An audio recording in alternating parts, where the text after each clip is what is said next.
Cancer চিকিৎসায় এক যুগান্তকারী অগ্রগতি।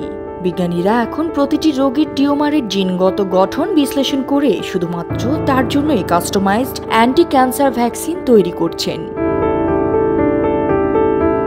এই ভ্যাকসিন শরীরের ইমিউন সিস্টেমকে শেখায় কিভাবে ক্যান্সার কোষ শনাক্ত করে ধ্বংস করতে হয় সুস্থ কোষের কোনো ক্ষতি ছাড়াই। প্রথমে টিউমারের নমুনা নেওয়া, দ্বিতীয়ত ক্যান্সার কোষের জিনগত ত্রুটি চিহ্নিত করা হয়, তৃতীয়ত এই ত্রুটির বিরুদ্ধে লড়াইয়ের জন্য ব্যক্তিগতকৃত ভ্যাকসিন তৈরি হয়। 2024 সালের একটি ট্রায়ালে দেখা গেছে মেলানোমা রোগীদের 49% ক্যান্সার ফিরে আসার ঝুঁকি অর্ধেক কমেছে।